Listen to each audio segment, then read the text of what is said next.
question from Steve, and he wants to know about John Ratelle. He said, we talked a couple of funny stories about him, but he heard that he was nothing but class, and is that true? And for you people that remember John Beliveau, he reminded me of John Beliveau. I think the very first year, like I said earlier, he led the team in scoring. And I remember I used to sit up, the coach always sat up, Cindy, in first class. And I used to sit by myself all the time. And he used to, do you want some wine? Do you want some liqueur? And meals and stuff like that. And You're a meat and potatoes guy. And I'd say no, and I'd just keep reading. And don't you want any dinner? No. And I thought, now who on this club, and first guy I come to, was Jean Ratelle. He liked the liqueur. He never drank much, and the liqueur, and he'd have a nice meal. So I remember saying to him, John, I want you to sit in first class. No, Donnie. No, I'm sitting with the players. So I said, look, John, I want you to go, and I want you to sit up first class. I got to talk to Schmatzy. I know you got a seat. I didn't have to talk to anybody. So he went up, and they asked if they want the liqueur. The little liqueur. First class was really nice. And he had the meal and the whole deal. Yeah. Was it Carol Vadnais or was it Jean Ratelle that taught you about the button, how to put that was Carol Vadnais. In fact... The napkin attached to your I remember button. I was like a big hick. Oh, right off the farm, eh? No, I wasn't. I didn't. No. I don't think anybody else. I wouldn't know that. No. All right, well, explain it. In first class on Air Canada. No, I was sitting beside Vad, and they were playing cribbage, like I said earlier. And I took the serviette there, and I didn't want it to go on my tie, for lunch. And he said, Donnie, no, you don't do that. He said, see this, and I know he thought I was a heck. You see this little, if you look in Air Canada, in the corner, there is a buttonhole. A buttonhole that you could put on, So I felt like a real heck. And I remember another time, he asked me if I'd go out with him and Phil to have dinner. This was when I first went there. And I said, well, Phil Esposito, and if he asked me, I'll go out. And I'll never forget that. He was the guy, and Phil was going, I give them a couple of drinks over there.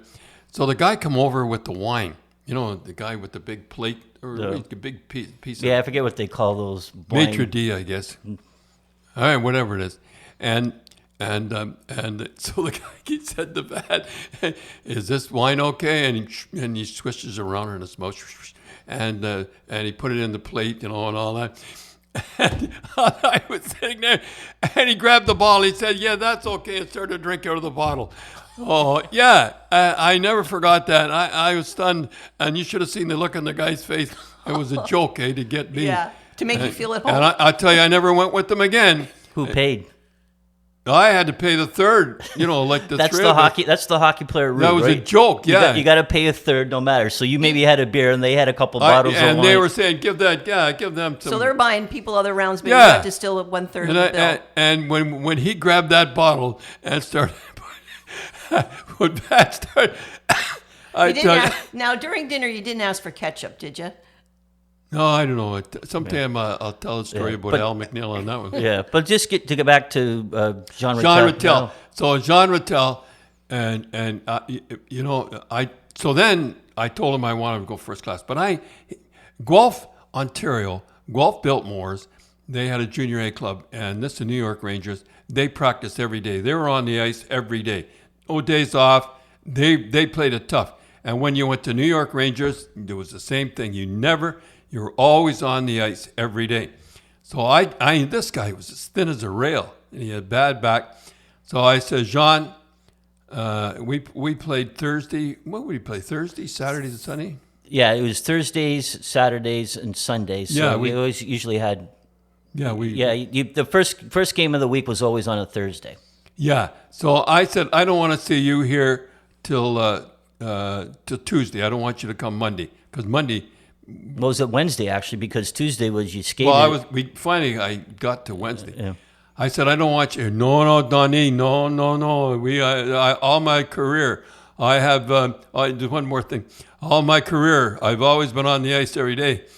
So I said, if you come tomorrow, and I said in front of the guys, and I said, if you come tomorrow, I'm suspending you. I would never suspend him, but So he didn't come, and he said, well, what if the reporters? And I said, I'll just say you have the flu, and the reporters and Harry knew what I was doing. Harry Sinden, the general manager, knew what I was doing. But just to jump in for a second, Dad, there's no way Tom Fitzgerald or Clark Booth or any of those guys in Boston would have said Jean Ratelle wasn't in camp or practice like today. As soon as Jean Ratelle was, if it was today, you'd have them tweeting and it would go on the radio and it'd be on TSN and it would be on Sportsnet. Jean Rattelle's not. But back then, the reporters just kind of knew what you were doing and they just didn't. They were great reporters in Boston. They used to protect me. Someday I'll tell you that. So Jean, it was funny. I said, I don't want you here Tuesday. I don't want you. And it got to the point that he'd come for the morning skate, and boy, he led the league. And I remember I got an old paper. I was reading the paper. He said I could play for Don Cherry for another 10 years because I could baby him along. And someday we'll talk about Park. But that Jean Ratelle, he was a class guy.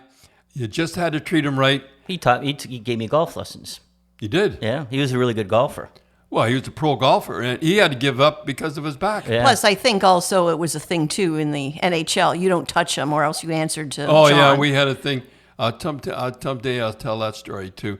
But we don't have time now. Yeah, just one funny thing, though. Like, you, in 59-60, he played 3 games in Trois-Rivières with the Three Rivers Lions. Same year you were there. You guys just must have missed pass because you didn't start there at the year. No. So it looked like he might have been there at the beginning of the year. Kitchener, too.